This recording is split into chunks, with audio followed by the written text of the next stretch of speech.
Hello and welcome. My name is Alan, and I've been gone for a little bit. I've been sick. I apologize, but we are here with another episode of the Bhagavad Gita. So, with all this said, let's go ahead and jump into this.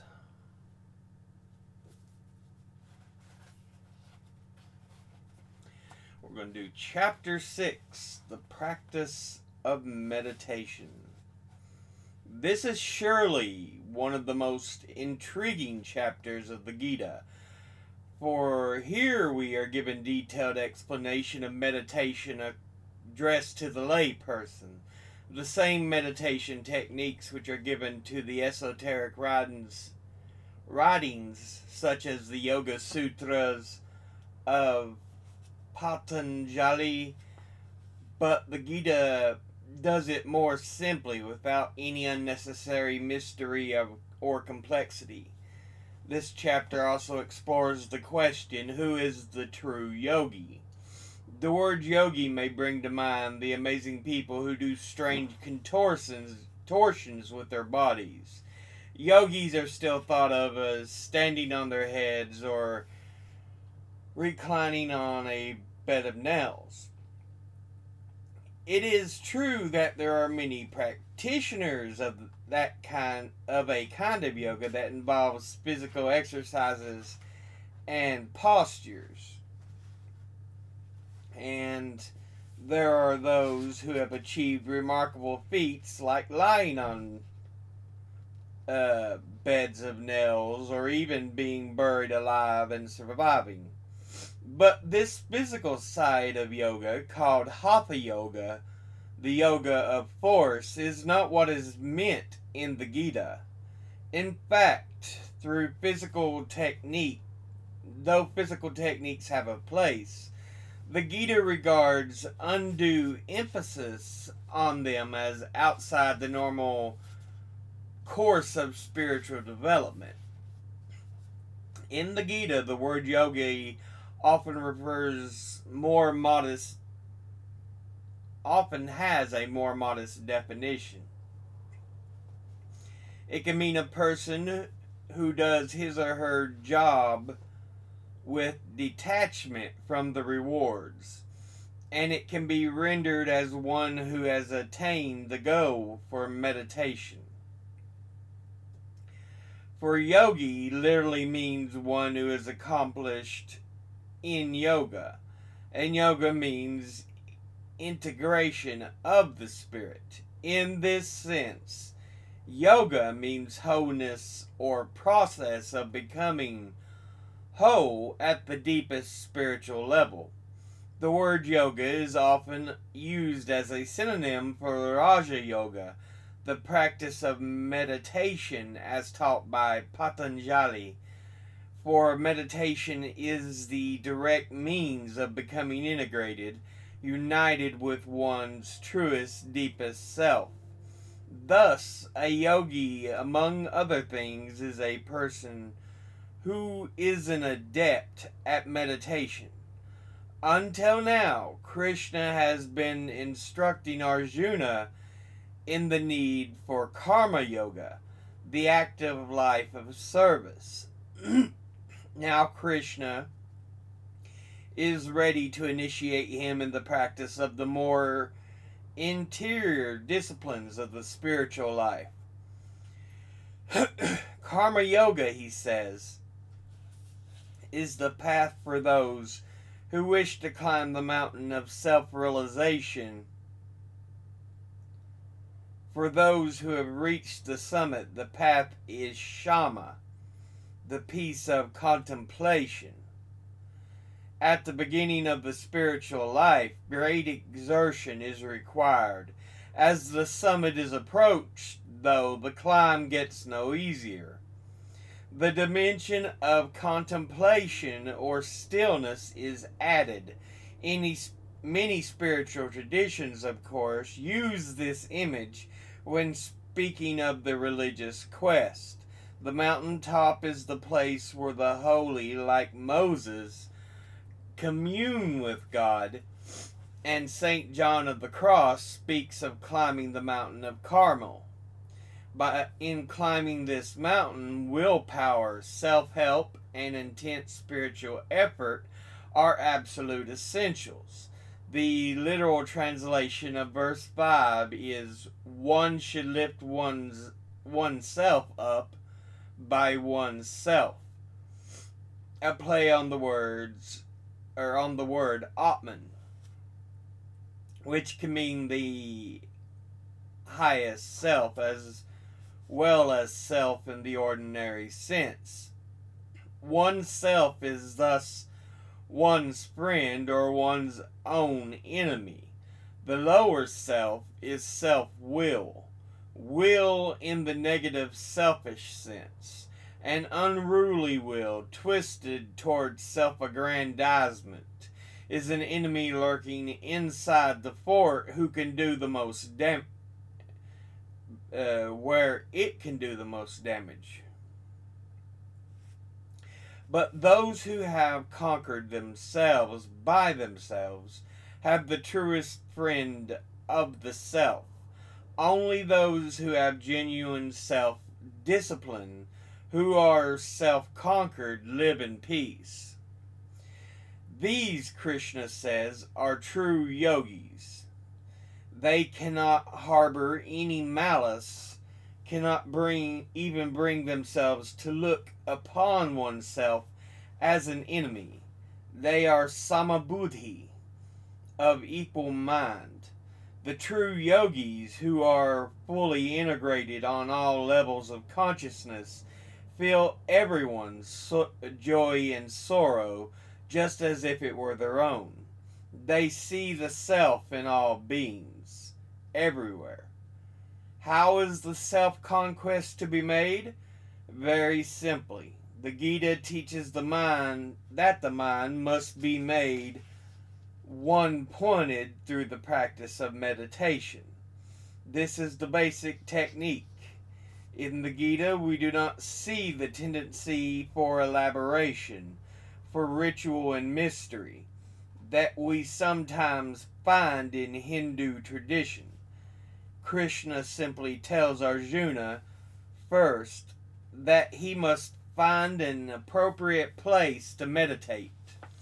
A suitable spot for his practice will be the clean and comfortable. In a nod to the tradition, one verse recommends the meditation seat be covered with kusha grass and a deerskin, the traditional seat of a yoga, or of the yogi. The important thing, however, is not how the meditation seat is made, but what is going on in the mind. Meditation is an internal discipline that makes the mind one-pointed, absolutely concentrated. Second, Krishna instructs Arjuna to hold the body, head, and neck in a straight line. This may seem esoteric, a reference to the contortion school of yoga, but has a practical purpose. Sitting absolutely straight with the spinal column erect prevents drowsiness. Also, in advanced stages of meditation, it allows for the free flow of vital energy, or kundalini. Practical advice is given. Moderation is the path. Moderation is the path. Neither extreme asceticism nor indulgence will aid meditation. An initial acquaintance with Hindu culture may give the impression that it fosters either the sensuality of the Kama Sutra or the asceticism of the hermit. It is true that in Indian civilization we can easily see the development of the sensual and artistic in many manifestations, in painting, sculpture, music, dance, And Indian cuisine is famous for its variety of flavors and spices. India also presents us with the austere simplicity of the wandering holy man or sadhu. The Gita, however, recommends the middle path. Success in meditation, Krishna says, comes neither to those who eat or sleep too much, nor to those who eat or sleep too little. The body should be neither overindulged nor treated harshly. The same recommendation the Buddha offers. The chapter contains the famous verse comparing the mind to a steady flame. By its very nature, the untrained mind is restless, constantly wandering here and there, trying to fulfill its desires. It flickers wildly like a flame in a storm never blown completely out, yet at the mercy of the wind. Wherever the mind wanders, Krishna says, it must be brought back to its source. It must learn to rest in the self. Once it is at home in the depths of contemplation, the mind becomes steady, like an upright, unflickering flame in a windowless place. In this deep meditation, and only there, can the human being find true fulfillment. Then the still mind touches Brahman and enjoys bliss. Now Arjuna asks an inevitable question. Krishna is far ahead of him, and the struggling disciple simply can't catch up. He says, "My mind is so restless and unsteady that I cannot even comprehend anything about the state of mystic peace you are talking about. The mind is so powerful, so turbulent, that trying to bring it under control is like trying to catch the wind." Krishna admits that the mind is terribly hard to train, but he maintains that it can be done through regular practice if one has detachment. It is interesting that he does not offer to help Arjuna here. That will come later. For now he tells Arjuna that he must do it for himself, though the hard work and detachment from private personal motives. Through hard work and detachment from private personal motives. Then Arjuna asks a rather surprising question. What happens to the person who believes in a spiritual goal but does not pursue it to the end? What if one or more powerful compulsive desires gets the better of him, scattering his resolution the way a cloud is scattered by the wind? Either Arjuna is not prepared to seek self-realization, or he is afraid that somehow he might fail if he tried. If he were to fail, he asks, would he have lost everything? All that he had given up in worldly life, as well as his goal of self-fulfillment. Affectionately, Krishna assures Arjuna that no attempt to improve his spiritual condition could be a wasted effort. Even looking ahead to the next life, he has nothing to lose and everything to gain. He will be reborn in a household suitable for taking up his quest where he left off. In his next life, he will feel drawn to the spiritual goal again, and he will have a head start. So we get into the actual Gita poem itself here. Krishna, it is not those who lack energy or refrain from action, but those who work without expectation of reward to attain the goal of meditation. Theirs is true renunciation. Therefore, Arjuna, you should understand that renunciation is and the performance of selfless service are the same. Those who cannot renounce attachment to the results of their work are far from the path. For aspirants who want to climb the mountain of spiritual awareness, the path is selfless work. For those who have ascended to yoga, and the path is stillness and peace. When you have freed yourself from attachment to the results of work and from desires for the enjoyment of sense objects, you will ascend to the unitive state. Reshape yourself through the power of your will. Never let yourself be degraded by self-will. The will is only friend of the self, and the will is the only enemy of the self. To those who have conquered themselves, the will is a friend, but it is the enemy of those who have not found the self within them. The supreme reality stands revealed to the consciousness of those who have conquered themselves. They live in peace, alike in cold and heat, pleasure and pain, praise and blame. They are completely fulfilled by spiritual wisdom and self-realization. Having conquered their senses, they have climbed to the summit of human consciousness.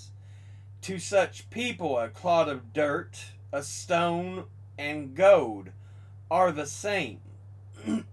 They are as equally disposed to family, enemies, and friends, to those who support them and those who are hostile to the good and evil alike. Because they are impartial, they rise to great heights. Those who aspire to the state of yoga should seek the self in inner solitude through meditation. With body and mind controlled, they should constantly practice one-pointedness, free from expectations and attachment to material possessions. Select a clean spot, neither too high or too low, and seat yourself firmly on a cloth, a deerskin, and kusha grass. Then, once seated, strive to still your thoughts. Make your mind one-pointed in meditation, and your heart will be purified. Hold your body, head, and neck firmly in a straight line, and keep your eyes from wandering. With all fears dissolved in the peace of the self and all actions dedicated to Brahman, controlling the mind and fixing it on me, sit in meditation with me as your only goal. With senses and mind constantly controlled, through meditation united with the self within, an aspirant attains nirvana, the state of abiding joy and peace in me. Arjuna, those who eat too much or too little, who sleep too much or sleep too little, will not succeed in meditation. But those who are temperate in eating and sleeping, work and recreation, will come to the end of sorrow through meditation. Through constant effort, they learn to withdraw the mind from selfish cravings and absorb it in the self. Thus they attain the state of union. When meditation is mastered, the mind is unwavering, like the flame of a lamp in a windless place. In the still mind, in the depths of meditation, the self reveals itself, beholding the self by means of the self. An aspirant knows the joy of peace and complete fulfillment. Having attained that abiding joy beyond the senses revealed in the stilled mind, they never swerve from the eternal truth. They desire nothing else and cannot be shaken by the heaviest burden of sorrow. The practice of meditation frees one from all affliction. This is the path of yoga.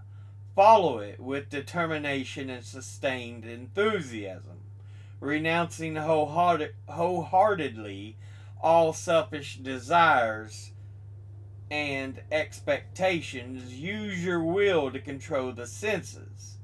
Little by little, through patience and repeated effort, the mind will become stilled in the self. Wherever the mind wanders, restless and diffuse in the search for satisfaction without, lead it within, train it to the rest of in the self. Abiding joy comes to those who still the mind, freeing themselves from the taint of self-will. With their consciousness unified, they become one with the Brahman.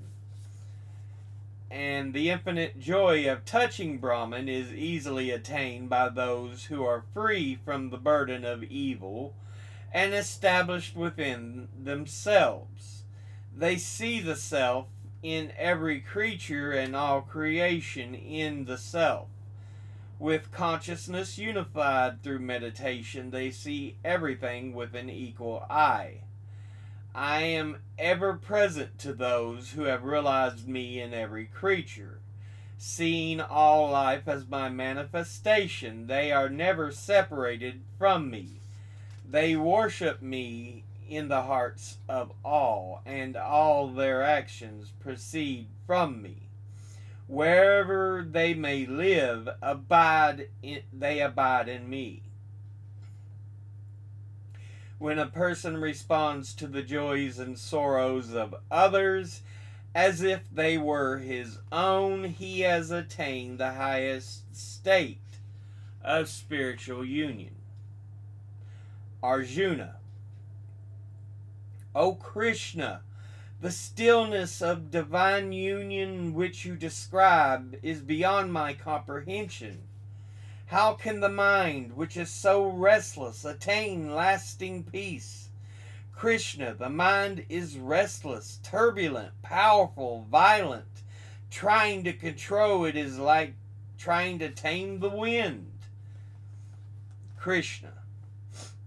It is true that the mind is restless and difficult to control, but it can be conquered, Arjuna, through regular practice and attachment.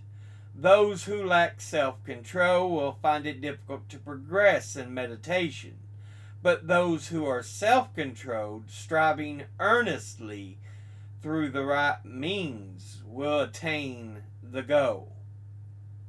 Arjuna. Krishna, what happens to one who has faith but who lacks self-control and wanders from the path, not attaining success in yoga? If he becomes deluded on the spiritual path, will he lose the support of both worlds, like a cloud scattered in the sky? Krishna, can you dispel all doubts? Remove the doubt which blinds me. Krishna. Arjuna, my son, such a person would not be destroyed. No one who does good work will ever once come to a bad end, either here or in the world to come. When such people die, they go to other realms where the righteous live.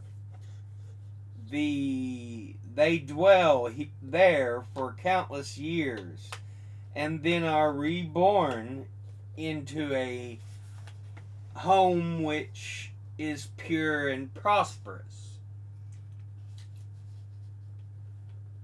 Or they may be born into a family where meditation is practiced. To be born into such a family is extremely rare. The wisdom they have acquired in previous lives will be reawakened, Arjuna, and they will strive even harder for self-realization. Indeed, they will be driven on by the strength of their past disciples. Even one who inquires after the practice of meditation rises above those who simply perform rituals. Through constant effort over many lifetimes, a person becomes purified of all selfish desires and attains the supreme goal of life.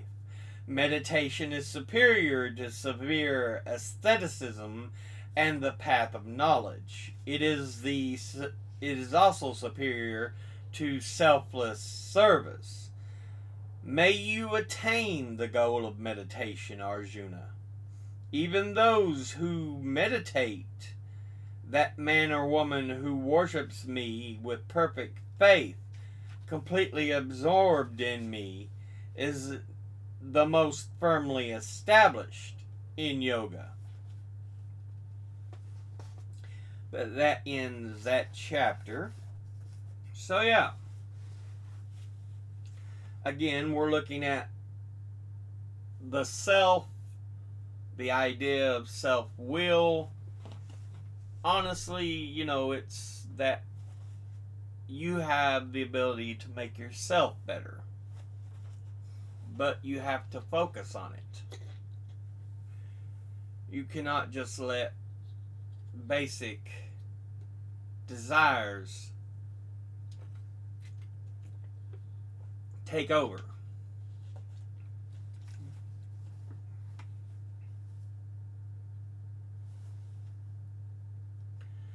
So yeah.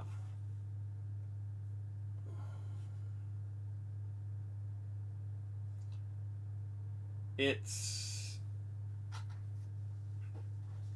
a pretty good thought. And Arjuna is asking, what happens if I have faith but I cannot get the meditation down? He's like, it is okay as long as you are good.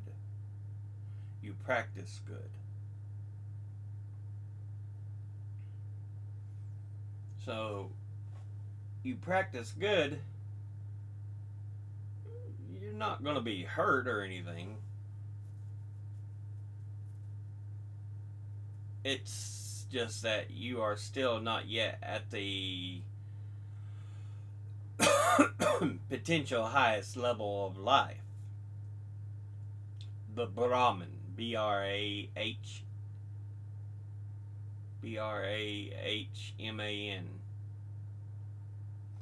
I think that was how it's spelled.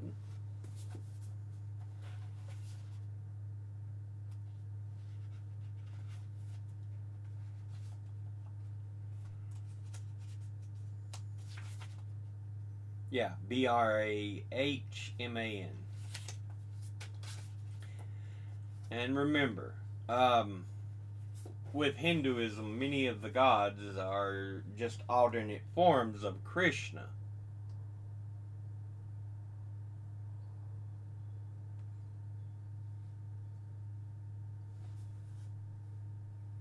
I think Brahman is supposed to be like the self, the ultimate self.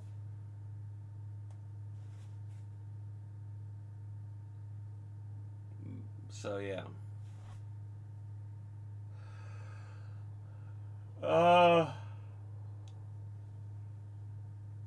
Well, yeah, we'll go ahead and end this episode here. As always, educate thyself, think, read, study, learn. Someone tells you something you have trouble believing, ask them to cite their sources. I'll see you all in the next one. Until then, later.